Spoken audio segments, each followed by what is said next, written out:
أعوذ بالله من الشيطان الرجيم. بسم الله الرحمن الرحيم. السلام عليكم ورحمة الله وبركاته. إن الحمد لله نحمده ونستعينه ونستغفره ونعوذ بالله من شرور أنفسنا ومن سيئات أعمالنا. من يهده الله فلا مضل له ومن يضلل فلا هادي له، وأشهد أن لا إله إلا الله وحده لا شريك له، وأشهد أن محمدا عبده ورسوله. اللهم صل على محمد وعلى آله وأصحابه أجمعين. سبحانك لا علم لنا إلا ما علمتنا إنك أنت العليم الحكيم. قال رب اشرح لي صدري ويسر لي أمري واحلل عقدة من لساني يفقه قولي. اللهم أرنا الحق حقا وارزقنا اتباعه وأرنا الباطل باطلا وارزقنا اجتنابه. أما بعد. Okay, jadi alhamdulillah tuan-tuan dan puan-puan yang dirahmati oleh Allah sekalian, alhamdulillah kita bersyukur sangat-sangat kepada Allah Subhanahu wa taala di atas segala kenikmatan yang Allah Subhanahu wa taala kurniakan. Okey, jadi pada hari ini insya-Allah akan saya sampaikan yang mana tazkirah bertajuk takwa melahirkan ihsan dan kebijaksanaan. Okey, takwa melahirkan ihsan dan kebijaksanaan. Okey, kalau kita nak cakap tentang takwa lah, okey, tentang at-taqwa di dalam Al-Quran. Okey, di dalam Al-Quran banyak menceritakan tentang kelebihan takwa.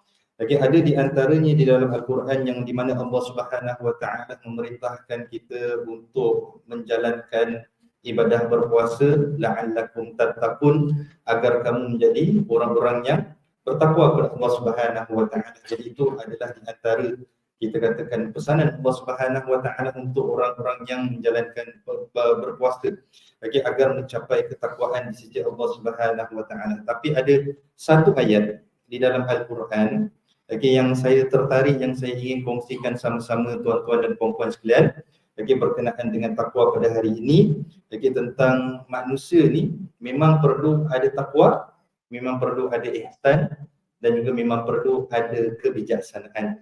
Lagi di dalam ayat Al-Quran Allah Subhanahu wa taala sebutkan dalam surah Al-Maidah ayat yang ke-100, lagi itu Allah Subhanahu wa taala katakan, qul la yastawil khabith wat thayyib walau a'jabaka kathratul khabith fattaqullah ya ulil albab la'allakum tuflihun.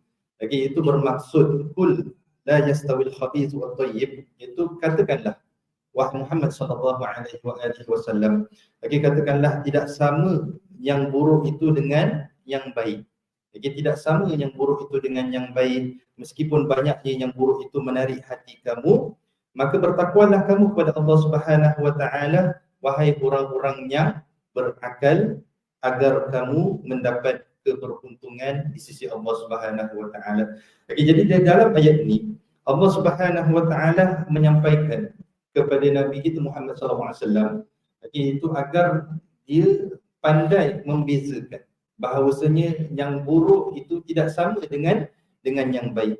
Okey, berkenaan dengan kekufuran itu tidak sama dengan keimanan. Okey, berkenaan dengan orang yang jahil, orang yang tidak mengerti ataupun orang yang tidak berilmu itu tidak sama seperti dengan orang yang berilmu.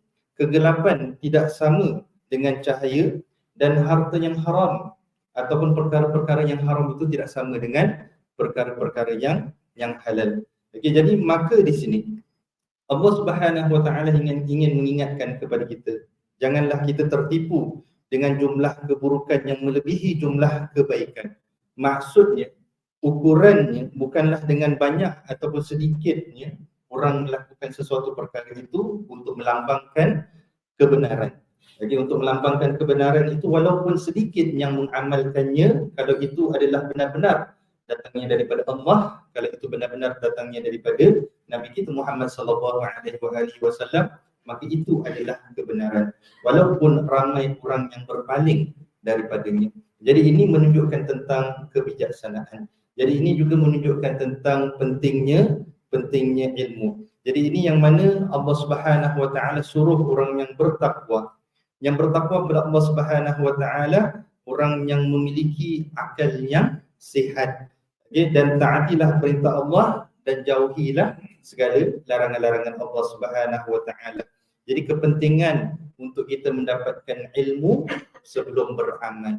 Okay? Jadi itu yang kita tahu dalam agama Islam, sangat menitik beratkan tentang ilmu sebelum beramal. menerusi amalan, maka akan terlahirlah ketakwaan seseorang itu terhadap Allah Subhanahu wa taala, dan melalui jalan takwa maka akan zahirlah keihsanan. Keihsanan sama ada ihsan yang kita maksudkan anta'budallaha ka'annaka tarah, iaitu kita beribadah kepada Allah Subhanahu wa taala seakan-akan kita melihat Allah Subhanahu wa taala, ataupun berlaku ihsan sesama manusia, berlaku ihsan sesama makhluk-makhluknya yang lain. Jadi ini berkenaan dengan the cycle. Yang pentingnya kita kena ada ilmu, kemudian kita kena amal, kemudian bertakwa, dan kemudian kita akan melahirkan keihsanan. Dan dengan itu yang sangat penting untuk kita berada di sisi ilmu ataupun kita jadi orang yang berilmu. Jadi the cycle will result in us being ulul albab. Iaitu orang-orang yang berakal. Iaitu the people of strong intellect and wisdom. Knowledgeable people who have the ability to judge what is wrong and what is right. Jadi itu adalah orang yang benar-benar bertakwa kepada Allah Subhanahu wa taala. Jadi kita tahu bahawasanya kedudukan iman itu tidak sama seperti kedudukan orang yang kufur. Ketaatan dengan kemaksiatan pun tidaklah sama. Penduduk syurga dengan penghuni neraka pun tidaklah sama. Perbuatan yang baik dengan perbuatan yang buruk pun tidaklah sama. Jadi kita menggunakan akal kita untuk membezakan segala-galanya, yang benar dengan yang tidak benar, dengan akal yang sihat. Jadi disebabkan itu kebijaksanaan itu adalah orang yang bertakwa. Jadi kita perhatikan tuan-tuan dan puan-puan sekalian, tentang wahyu yang pertama yang diturunkan kepada Nabi kita Muhammad sallallahu alaihi wasallam adalah berkenaan dengan Iqra. Jadi berkenaan dengan ilmu. Kemudian tentang antara pesanan yang terakhir yang disampaikan oleh Nabi kita Muhammad sallallahu alaihi wasallam adalah peninggalannya, iaitu Al-Quran dan sunnah-sunnah ajarannya.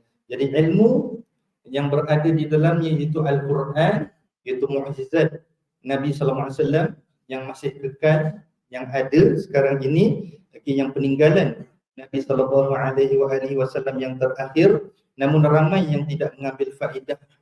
Ramai yang tidak mengambil faedah daripada Al-Quran berbanding peninggalan-peninggalan Nabi yang lain yang belum tentu tentang keaslian. Seperti mana yang kita tahu, seperti replika rambutnya dan sebagainya. Jadi itu yang mana kita harus sedar bahawa Al-Quran itu adalah yang peninggalan Nabi sallallahu alaihi wasallam yang sahih. Jadi itu yang kita mengambil iktibar daripadanya, dan kita mengambil kesan dengan tadabbur, menerusi tadabbur Al-Quran. Jadi itulah yang di mana begitu juga Allah Subhanahu wa taala berpesan kepada kita agar di dalam surah Al-Isra ayat yang ke-36 Allah Subhanahu wa taala katakan, wala taqfu ma laysa laka bihi ilm innas sam'a wal basara wal fuada kullu ulaika kana anhu mas'ula. Itu bermaksud, dan janganlah kamu mengatakan apa yang tidak kamu ketahui. Jadi orang yang bertakwa hanya mengatakan apa yang dia yakin dan apa yang dia ketahui daripada kebenaran, namun pastikan kebenarannya terlebih dahulu sebelum kalian mengatakannya. Sesungguhnya manusia pada hari kiamat akan ditanya daripada Allah Subhanahu wa taala tentang pendengaran kita, tentang penglihatan kita, kerana pendengaran dan penglihatanlah menerusinya ini dua kita mendapatkan maklumat, dan juga kita mendapatkan ilmu, dan juga hati kita. Sungguh hukum-hukum yang mulia ini akan dipertanggungjawabkan manusia pada hari kiamat kelak. Jadi itu yang mana kita katakan ataupun kita anggap orang yang bertakwa itu semestinya orang yang ada sifat keihsanan, dan semestinya orang yang bertakwa itu adalah orang yang bijaksana. Wallahu ta'ala alam. Semoga dengan pesanan yang sedikit ini kita dapat mengambil faedah dan juga manfaat daripadanya. Kalau ada kebaikan, semuanya datang daripada Allah Subhanahu wa taala. Kalau ada kekurangan, datangnya daripada diri saya tersendiri. Saya akhiri majlis ilmu ini dengan wabillahi taufiq wal hidayah. Assalamualaikum warahmatullahi wabarakatuh.